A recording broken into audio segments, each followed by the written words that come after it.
बिस्मिल्लाहिर्रहमानिर्रहीम। Welcome to और channel MCQs की दुनिया। ये डियर एस्पिरेंट एमसीक्यूज़ की दुनिया आपकी अपना चैनल है। एमसीक्यूज़ की दुनिया अ, आज की जो हमारी वीडियो होगी डियर एस्पिरेंट, ये आपके लिए ये वीडियो काफ़ी मुफीद होने वाली है। और यानी जो उम्मीदवार पीएसटी, सिटी, डीएम, पीईटी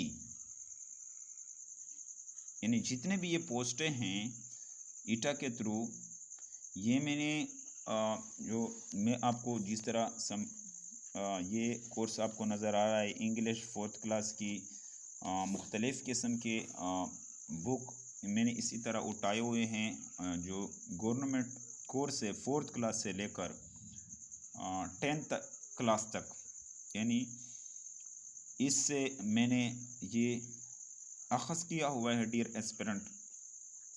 ये कोर्स सिलेबस जो इंग्लिश के हवाले से जो कैंडिडेट्स परेशान हैं कि इंग्लिश में कैसे तैयारी करें, ये उन उम्मीदवारों के लिए है। और इंग्लिश के मोस्ट इम्पॉर्टेंट टॉपिक ईटा के लिए स्पेशल मैंने ये और आपने इस वीडियो पर dear aspirant, dear teachers, comment ज़रूर करना है कि वाकई सर आप जो कंटेंट दे रहे वाकई कोई सही कंटेंट है या गलत कंटेंट है, सही सिलेबस के मुताबिक है या नहीं है। जिस तरह मैं अभी आपको पहले टॉपिक बता रहा हूँ कि डायरेक्ट और इनडायरेक्ट, दूसरा जो टॉपिक है एक्टिव और पैसिव वॉइस, ये आपको आनी चाहिए टॉपिक।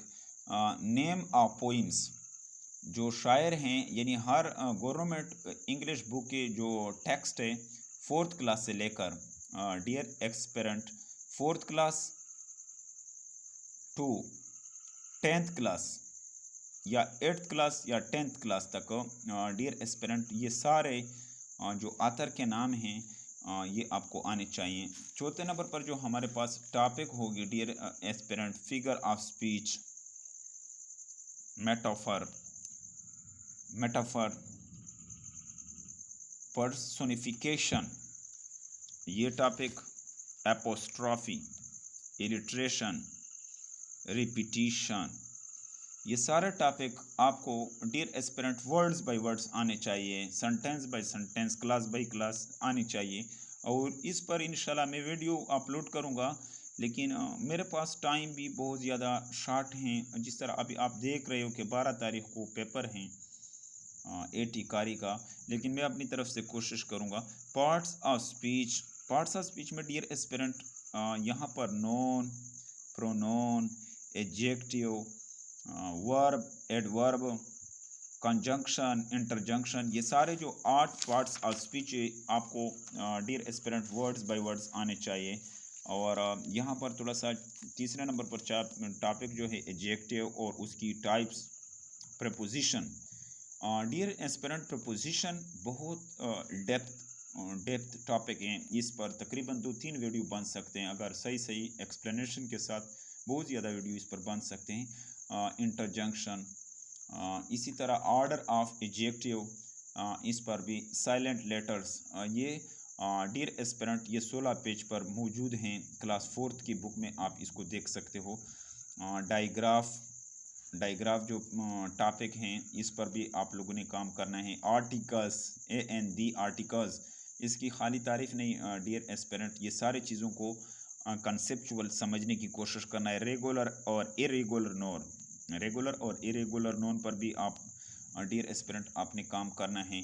और इसी तरह 11वें नंबर पर टॉपिक जो हमारे पास आता है डियर एस्पिरेंट वो ट्रांजिशनल वर्ड्स। और 12वें नंबर पर टॉपिक जो है सीक्वेंस मेकर।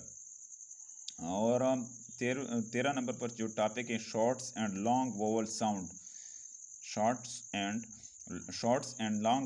साउंड, इस पर भी आप लोगों ने काम करना है। और ट्रांजिशनल, यहाँ पर जो है transitional devices, action words, speech bubbles, diphthong, ये 24 पेज के आप इसको देख सकते हो डियर एस्पिरेंट। ये 24 पेज क्लास 4th की, ये आपको डिप्थोंग का टॉपिक आ जाएगा। आप उधर एनाग्राम तरतीब को कहते हैं। ये टॉपिक भी यानी रीअरेंज करना दोबारा वर्ड्स को, ठीक है। न्यूटर्स जो है 52 पेज पर मौजूद है क्लास 4th की बुक में। कॉन्सोनेंट क्लस्टर ये 48 पेज पर मौजूद है डियर एस्पिरेंट क्लास 4th की। Affix, prefix, suffix, compound words, homophone, fable, homonym, syllable, hyphen यानी ये आप लोगों ने हाइफन, इस सारे टॉपिक को आप लोगों ने वर्ड्स बाय वर्ड्स देखने हैं dear aspirant. Infinitives, analogy, non verbal clause, tones, general statement, tenses के अलावा डियर एस्पिरेंट आपका गुजारा भी नहीं होता टेंसेस के बगैर। ये आप लोगों ने इसको समझना है। Conditional sentences, identification of parts of speech in a sentence. यहाँ पर मकसद ये है कि पार्ट्स ऑफ स्पीच कोई भी आ सकता है, नॉन, प्रोनाउन, एडजेक्टिव, उसको किसी भी बयान में, किसी भी सेंटेंस में उसकी आइडेंटिफिकेशन कैसे करना है। डायरेक्ट और इनडायरेक्ट ऑब्जेक्ट, ये आप लोगों ने समझना है, डायरेक्ट और इनडायरेक्ट ऑब्जेक्ट। और इसी तरह जेरोंड, ये भी सेंटेंस, फ्रेज और class. Vocabulary at the end of chapter, यानी क्लास 4th से लेकर डियर एस्पिरेंट क्लास 4th से लेकर 10th क्लास तक, मैक्सिमम आपने 10th तक मैंने कहा है, लेकिन आपने 8th तक जो इंग्लिश है इसके आखिरी जो वोकैबुलरी है उसको आप लोगों ने ज़रूर देखना है डियर एस्पिरेंट। मैं उम्मीद करता हूँ कि आपको वीडियो की समझ आई होगी। अगर आपको कोई मसला है फिर कमेंट में अपने राय का इजहार ज़रूर कर सकते हो। Thank you for watching this video.